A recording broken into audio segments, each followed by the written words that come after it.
I will support whoever it Many is. people ask me to ask you that ask Rigiji. He's worked so hard. In the group, he's visibly the most hardworking. How then does he consolidate all these votes from the mountain and then deliver them to another person? I can because, Professor. Yes. It is disturbing some people. I have admitted before the people. Because there are many people. I have admitted to the people of Kenya. Yes. That to a great extent, I'm responsible for the mess that is in this country. Because against the advice of President Uhuru Kenyatta, I supported William Ruto to become president. Yes. Many Kenyans did not want him. Northeastern rejected him. Yes. Western rejected him. Nyanza rejected him. Nairobi rejected him. Eastern rejected him. It is the mountain Kenya people and I, and the church who supported William Ruto to be president. So we must also take responsibility that we are responsible to a great extent of messing up this country. Because had we listened to Uhuru Kenyatta, that this man is not good for the country, and supported somebody else, probably the country will not be in the mess it is in. So what I have decided, and that is why I work so hard, and it's good for me to explain to the people of Kenya. Yes. Just like I bear the greatest responsibility of creating the mess the country is in, I equally bear an even greater responsibility to sort out the mess. On behalf of Kenya, I am that patriotic. I am working so hard to make sure that I correct the mess that I created. And I have persuaded the mountain people that themselves and I are responsible for the mess in the country. Yes. And we have agreed with the mountain that in case it is not me, the mountain will support to a man whoever we agree, so that we correct the mess we created for this country. We have a responsibility. We owe it to the people of Kenya. And as the leader of the mountain, I am leading from the front to do everything possible. Professor, today I've done 7 meetings. Yesterday I did 9 meetings. Tomorrow I'll do 2 big public rallies. I'll go to another meeting. I don't sleep because, Professor, I have guilt. I feel terrible. But I regard Gachagua, a political scientist, could have made such a great mistake not to see through William Ruto. He deceived me. I didn't see through it. I feel terrible that I, a guy who is so experienced in politics, in fixing politics, was duped like ordinary Kenyans to support a man thinking that he's an angel, thinking that he can sort out the mess in this country. And I led my people in the mountain to put the country into a ditch. I feel that I owe it to this country to work extra hard to undo paying the debts. And clear, so that now Kenyans can forgive us. Be on the mountain, they can say Rigiji and the mountain people. So you can support. Created a mess for this country. You have sorted it out. Support somebody. Now I can. I have no problem. In whose hand would you feel safest, you and your community, among all these people? That is a conversation that is going on here in Wamanyoro. And I'm about to ask you about that conversation. That conversation is ongoing. I cannot tell you the conclusion because I have not concluded. But I can tell you it is central in our discussion. It is central. In whose hand you must. You know this mountain is having an issue of trust. Our trust deficit is quite high. So when I ask you, the mountain is not very trusting now because William Ruto really disappointed these people because they trusted him. They went to support him without an agreement, without a political party. And then he turned against us, deceived us, betrayed us, and then started persecuting us. So the community is very worried and is very apprehensive in trusting anybody who is not from here. You'll give some leakage. So the discussion that is going on, Rigiji, we feel safe in your hands. Please lead us. But in case it is not possible for you to lead us for William Ruto to go home, if the formula to make sure Ruto goes home needs somebody else, let's be careful. With 1 hour and about 16 minutes into this live broadcast, we have about 6,000 of you following live. That is huge, and we thank you very much for being part of this live broadcast. Those numbers, Mheshimiwa, I think you've done many shows for live events like this. Those are huge numbers. It means many people, because some come in and get out, and we are really grateful to our viewers, and the courtesy of you, we also thank you very much. Now, before I press you harder on that issue, Mark Ocheng, these guys, these young people, at Mark Ocheng 7523, Professor, please ask Riek G, with due respect, why is he always talking about Mount Kenya, yet he claims to be a national leader? I'm talking about Mount Kenya because Mount Kenya and I are responsible for the mess that is in the country. That is why Mount Kenya is very important, because it has put the country into a ditch. And Mount Kenya has to undo that damage. So we have to talk about it. Because it bears the greatest responsibility for the mess the country is in. That is why it is so central. I was just telling you before you asked that question. There is the issue of the trust deficit. The mountain is very jittery. This route of betrayal is very painful to the mountain. Followed by persecution of the community, attack of churches, attack of leaders by armed goons wounded, persecution of the community, destruction of businesses, sacking of their sons and daughters from KRA and the police and the military. It is very heavy on the community. Is that true, really? It is true. It is true. So there is the issue of the trust deficit. But they are also realistic enough that we cannot make it alone. We must work with other Kenyans. And therefore, in the event that we need to back somebody else, the discussion is going on. Where do they feel safe? That discussion is going on. It's going on. It's a serious. How many days? It's an issue. There were 45. I added 45 today, but I've added 10 days because I was away. Any tentative report? No, not yet. I was 2 days in Olokalawa, one for the celebration, one for the funeral. I was in 4 days in Embu and Meru. When I got alarmed about this talk about dividing the mountain, and I needed to go and check whether it is real or not. What did you find out from there? No, nothing. Nothing can divide the mountain. Ruku is not going anywhere? Oh, nonsense. People are solid. Ruku and Kindiki cannot get part of the Mount Kenya, like Mount Kenya East? People are solid. The mountain is one. And the ordinary people are even more aligned to that agenda of the mountain being one than even leaders.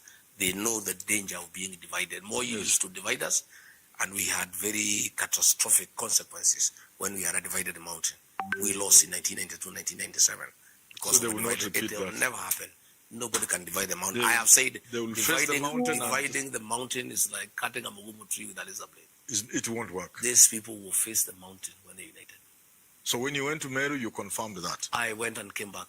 There is no issue, none at all. These good viewers of ours are asking, when is Riek G visiting Rift Valley? More so Murkomen's backyard, Elgeyo Marakwet, and the presidency was in mission. Well, I will when I interrogate security.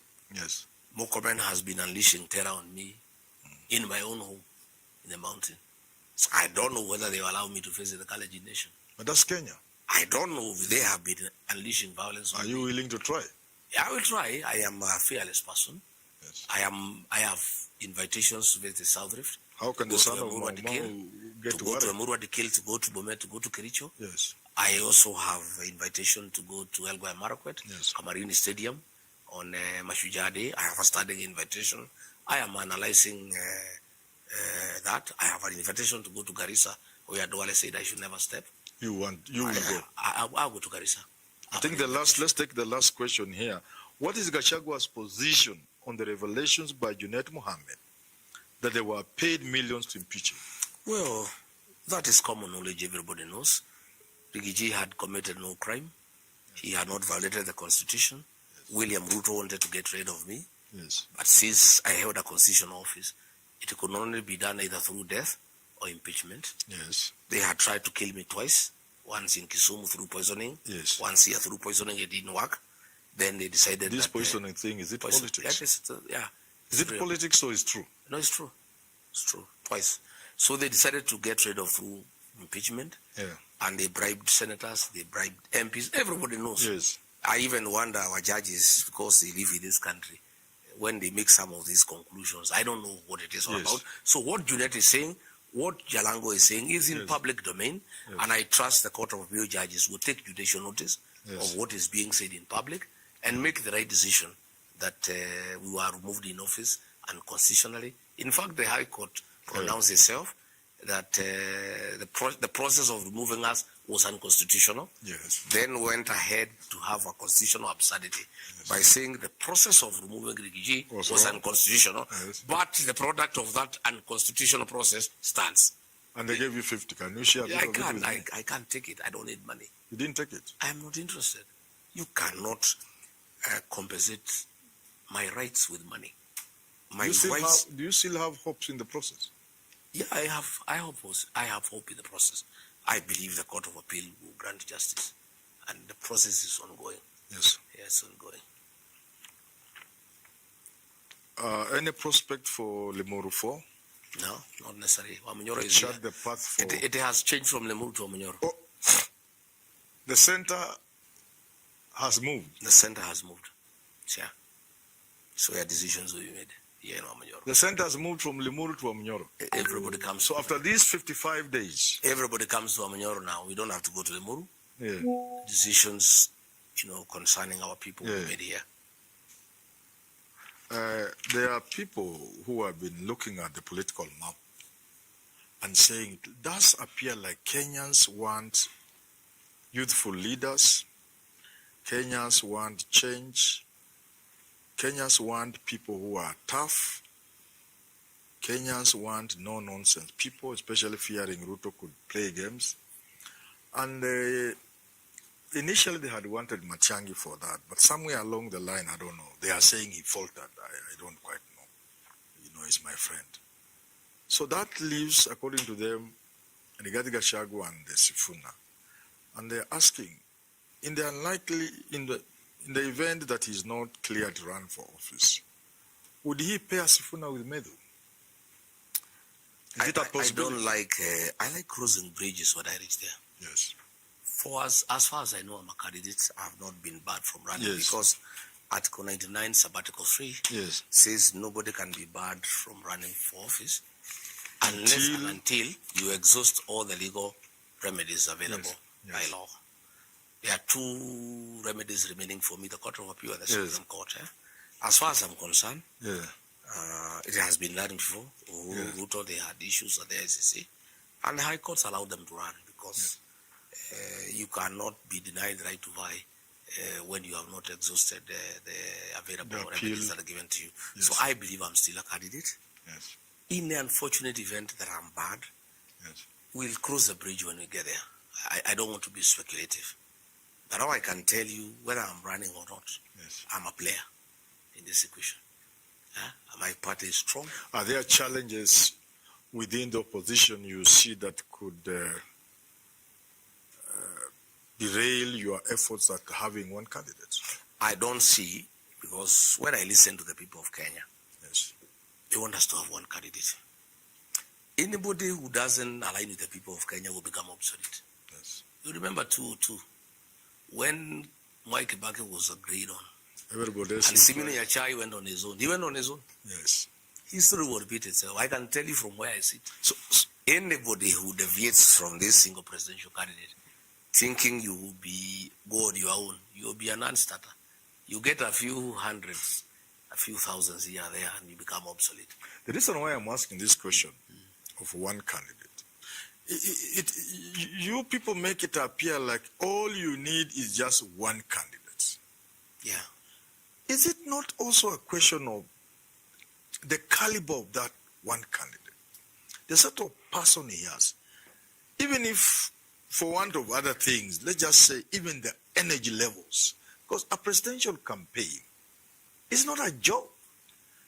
Look at the energy you need even just to receive visitors in this hall and to do the rallies you say you are doing and the meetings you are doing.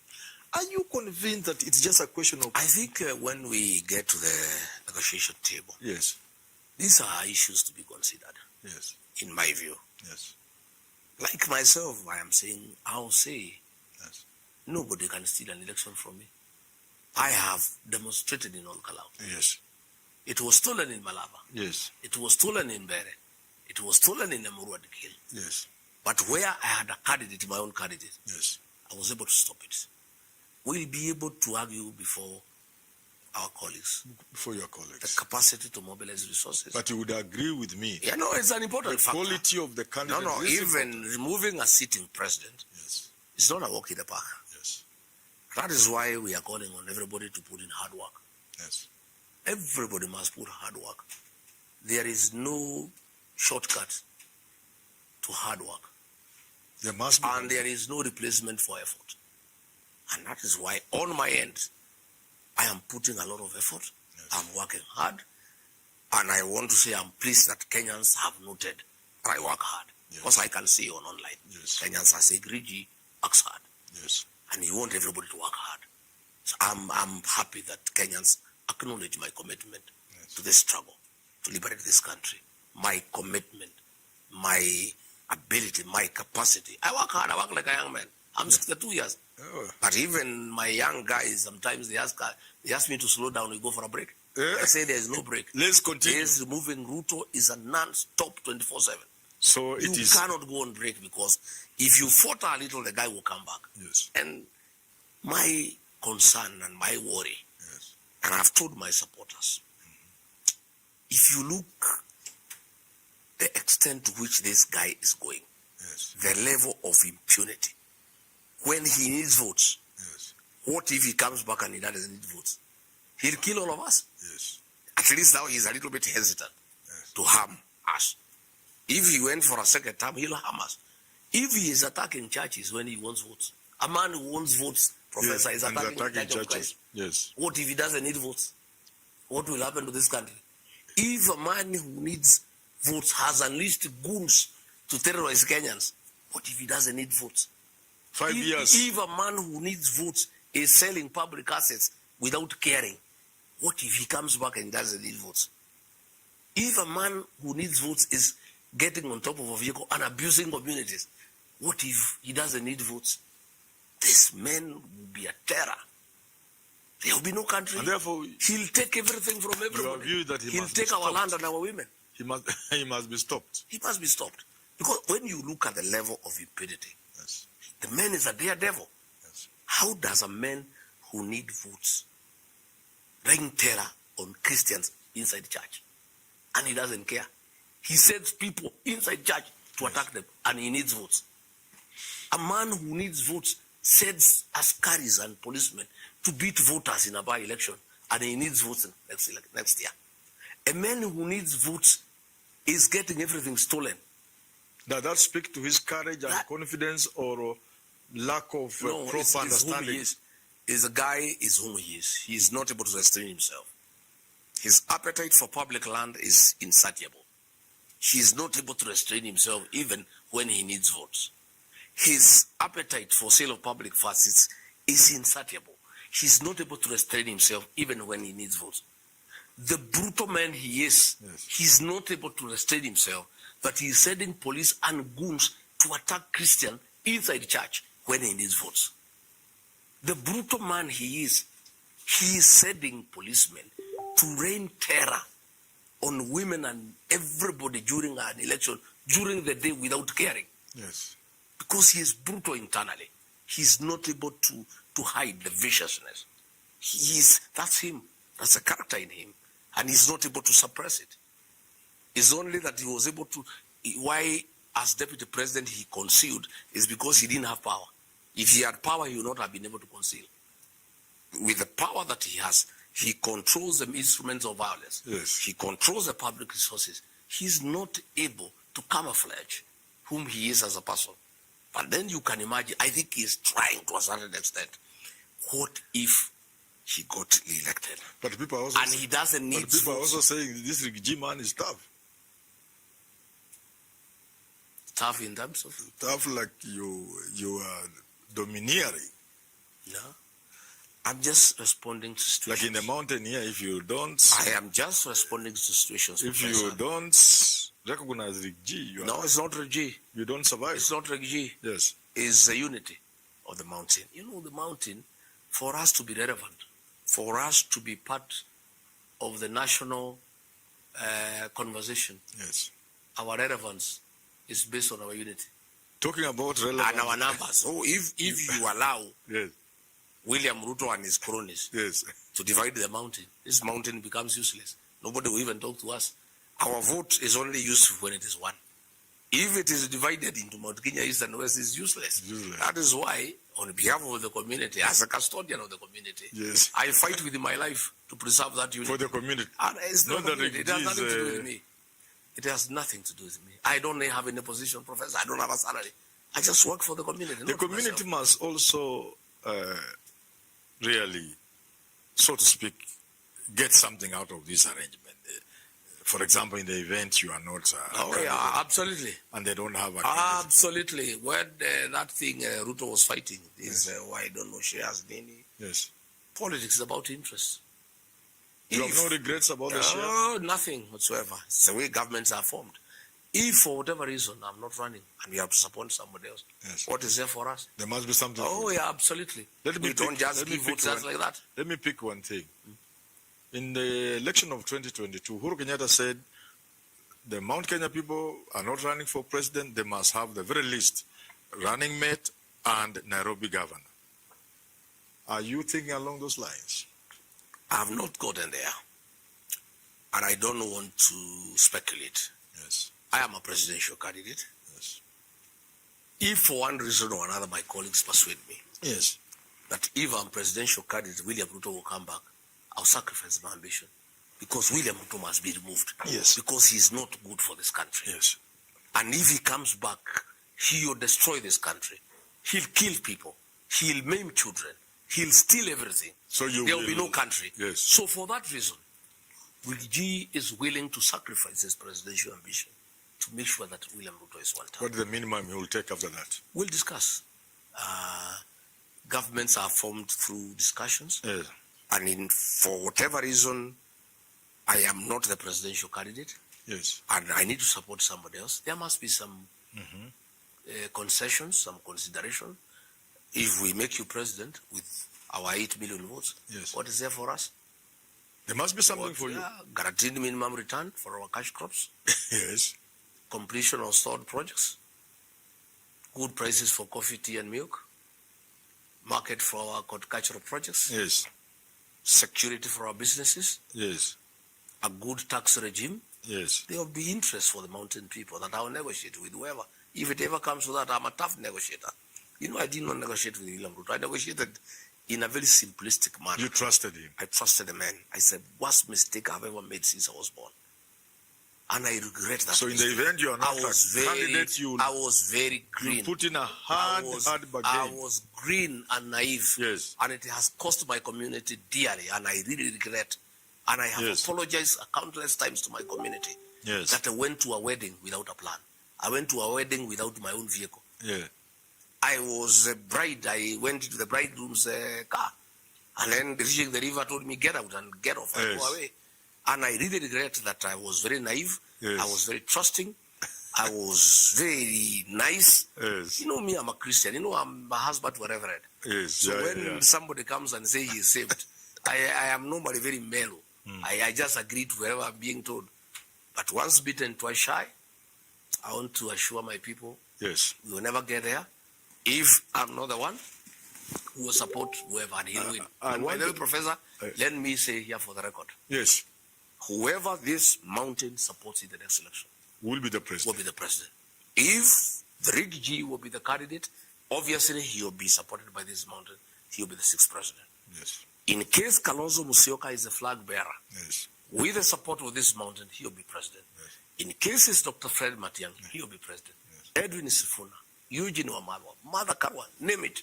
Yes. I want you to take me to task on that one next year. Look for me in October and say, you told us that whoever is supported by this mountain. I remember arguing with you. I told you in the last election. Let me tell you. And you called me to tell you. Tell me you had won and you understood the mountain. I understand. This mountain votes. Yes. You understand. One, this election will be different. How? They will not come out to vote for somebody. They'll come out to vote out somebody.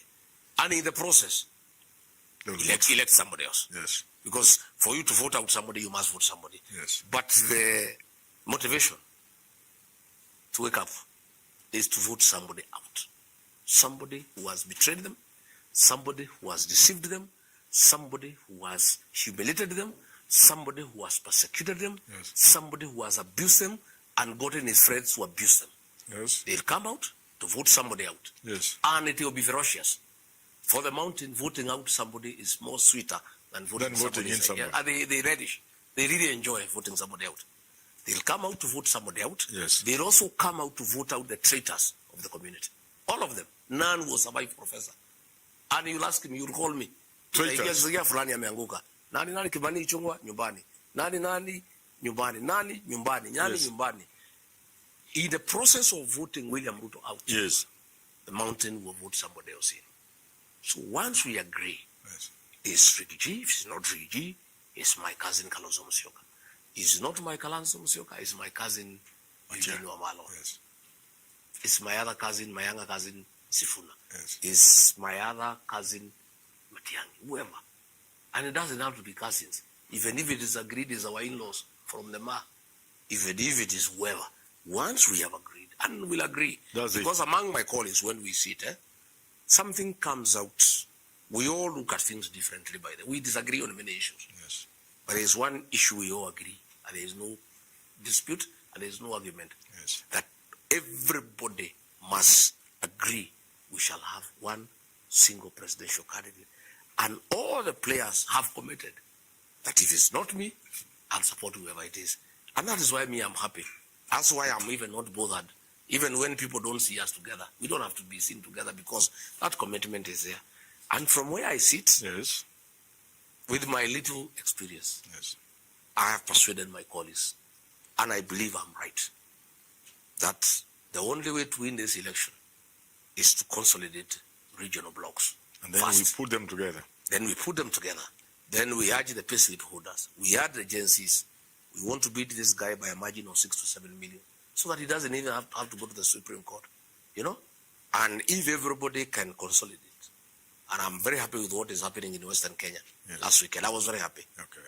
And I really called Sifuna. I said, my younger brother, my cousin, A1, continue. Consolidate Western. Consolidate Nyanza. I have consolidated the mountain and the Ma and Nairobi. That's what I'm consolidating myself. Yes. I'm consolidating the mountain, Nairobi, and the Ma. And you have found me working on the Ma. And I'm doing well. I without praising myself, I think I'm doing quite well. And the result in Olokala was a reflection that we are doing well. You know, Is the Western Front doing well? They have started well. The vibes are good because I was in Western. And people wanted to see Rigiji because they associate Rigiji with the change that they desire. Yes. They were very happy to see me.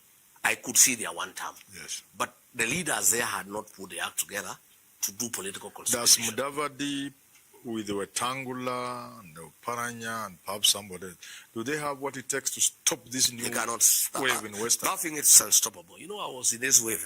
Yes. I know Western a little. In 2002, I was personal assistant President Uhuru Kenyatta. Yes. And Musalia Mudavadi was with the opposition. Then he was persuaded by Moi to cross over to KANU. Yes. He was appointed vice president. He could not stop the wave that was in Western. He was removed He even Reverend. lost his seat in Sabatia. Yeah, as vice Reverend, president. yes. In 2007, Mude Awoli lost his seat Correct. because of not being with the people. The mood I saw in 2002, because I was in Western with Musalia and Uhuru Kenyatta campaigning. Yes. What I saw there 4 weeks ago Yes. is worse. The wave is bigger than it was in 2002. Where Musalia or Paranya, they cannot stop that wave. Talking of waves, we have half a second, I'm told. In that half a minute, let's make it half a minute. Do you see your team creating the equivalent of the 2002 wave that brought Kibaki to power, sweeping Moi and the wave in 2027 will be 3 times the wave in 2002. The reason, the wave in 2002, and I was right in the center of it, was against Moi's project. Yes. So it was not very ferocious. It was against a project. This 2027 is against the sitting president. You know, the wave per se was against Moi and Uhuru in shared. Yes. Moi was leaving. and Uhuru was coming. And was stopping Moi's project because he thought Uhuru would continue with what Moi was doing. Yes. This one they want to stop Ruto himself. That if he comes back, the wave is going to be bigger. 3 times bigger. I can tell you we'll beat William Ruto. And we can bet between 6 to 7 million. What percent do you give Ruto as we wind up? When he has done the best. He is at 17. Yes. It cannot get better. It can only go down. And of course, Olokalao, why we are celebrating Olokalao? Yes. They're asking, why are these guys celebrating Olokalao? Yes. 4 things. 1, William Ruto's dirty money means nothing in our politics next year. We are very happy and we are celebrating because we were fearing that his money could be a problem. Yeah. What happened in Olokalao tells us his dirty money means nothing. Number 2, why we are celebrating is that you cannot deceive people with development projects. You cannot deceive them. These people they are beyond deception. Yes. You cannot come and start a road there, do some empowerment program, give people gas cylinders, and you think you can persuade them. That is nothing. Yes. Number 3, and most important, is that the voter turnout in the mountain, the largest voting bloc in Kenya, will be very good, which is good for the election. Yes. I am persuaded the way I saw in the by-elections. Number 4, and the most important, it was proven in Olokalao that nobody can steal an election. A determined population will stop a dictator and his system from stealing an election. I saw it with my own eyes in Olokalao. Election was stolen in Bere when we were seeing. So we learned. And I'm telling people, I was celebrating the loss of Bere with my people. Yes. Had we not lost in Bere, we would not have learned. Probably William Ruto would have surprised us in the general election. Yes. But we saw the way they stole in Bere. With those lessons, we now organize ourselves. In Olokalao. In Olokalao. That Olokalao template, yes, we are going to have it in the whole country. In fact, I'm forming 20 teams from Olokalao that can go across the country being trainers of trainers on how to protect an election. And we are also inviting our colleagues to send people to benchmark in Olokalao. I have 20 teams of 10 each. They will be able to go, and I've told my colleagues where you need people to come, and they are saying, send us teams. Yes. We want to do things the Olokalao style. How do you protect an election from being stolen? That's why they are saying we are celebrating every day, one win. Why are they celebrating? We are not just celebrating the win. The win is not part of it. It's the implication. So, you are saying Ruto should be worried?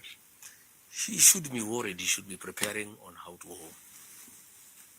Mheshimiwa Rigathi. Yes, and Professor. We are really honored. Thank you. It's a very nice conversation. Asante. Kenyans have listened and heard you. Asante. And you can understand why they were asking me and pushing me. Yes. We have not heard anything until we hear from the man of Nyoro. Yes. And so we thank you very much. We also thank our viewers. Those numbers you have posted, and you'll continue watching and sharing the video when we upload it. We thank you very much. And thank you very much. And on behalf of my team, we say thank you to Reverend Asante, Madam of the Home for welcoming us. And welcome for dinner. This is good. Thank you very much. This is the boma ya mfalme wa Mlima. Yes. Hapa iko chakula mingi. Iko chakula kwa mfalme. Na baridi ni mingi. Hapa tunazuia baridi na chakula. Na chakula. Na nilikuta watu chakula imejaa kweli kweli. Hapa ni boma ya mfalme. Kwa hivyo tutakula. Mtakula vizuri. Asante sana, vijana wamesikia. Hata kama hamuonekani kwa kamera, unaona timu yangu ni kubwa. Yes. Na hata wale nilijaribu kuacha walisema hapana. Kama ni hata nilikuwa mpaka nimekuja na gari 2.